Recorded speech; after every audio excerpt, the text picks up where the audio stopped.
action. Sup, brothers? During the Skibidi time in history, the US was rizzing up some level 1 Gaiats in order to make them Sigmas.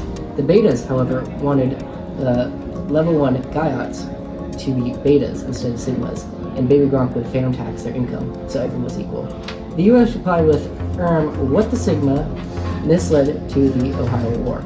Ohio belonged to Libby Dune before the end of Skibidi War II. When Libby Dune lost and Ohio became its own level 1 Gaiat, with North Ohio consisting of the Beta Math Raiders, and South Ohio consisting of the Sigma Vixenizers. In 1949, Duke Dennis and Aidan Ross wanted Ohio to be Sigma, but Baby Gronk and Kai Cenat wanted Ohio to be Beta. The Sigmas and Betas wanted Ohio to be whole, but they both thought it would be over for each other. The Sigmas were professional at mewing, but the Betas were goated at edging. The North Ohioan Betas attacked the South Ohioan Sigmas and phantom taxed most of their land, with their overwhelming amount of Skibidi toilets, starting the Ohio War.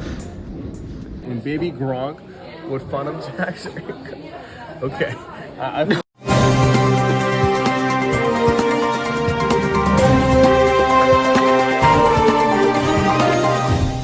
September 25th, 1950, North Korea attacked Division 1, led by General Shea. You saved the day again, Woody. You're my favorite deputy. You got a friend in me. You got a friend. General Shea, the North Koreans are attacking at the 38th parallel. We got a counterattack. They're blowing everything up. Send the troops.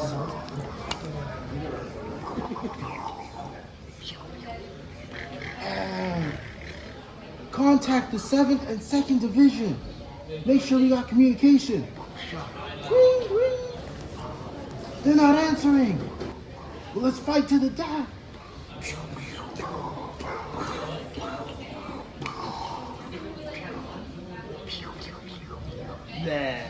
By June 1950, the situation was becoming rather dire for the South Koreans.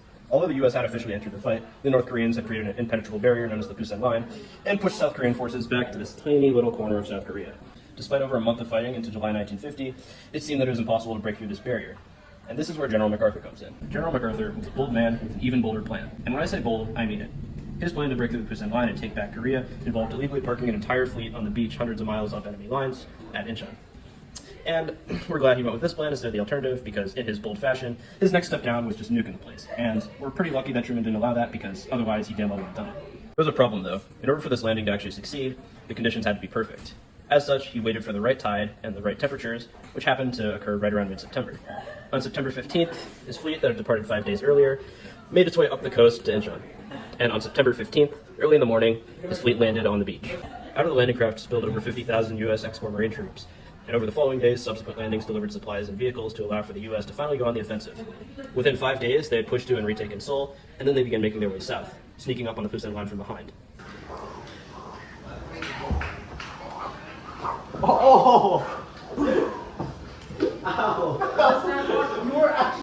So after the ex-war attacked from the rear, they managed to successfully break through the Pusan Line and cause the North Korean retreat. The breaking of the Pusan Line allowed all the troops stationed here, including the 8th Cavalry, to suddenly start expanding north, and expand north they did.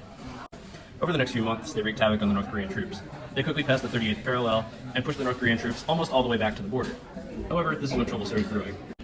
China, who shares a border with North Korea, was rather concerned by this, considering they share a border with North Korea, and the Americans are right here at this point. In 1950, the U.S. troops were chilling in North Korean territory, preparing for the final push to the North Korean border. They were going to be home by Christmas to see their families again.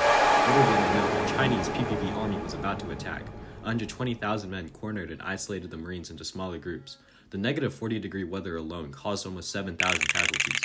Meanwhile, the Chinese were kicking American butt. The U.S. Marines decided to do a tactical retreat and airdropped in ammo and fuel to help them retreat. The U.S. caused Chinese troops heavy casualties, but the U.S. survived the coast and was forced to retreat from the country.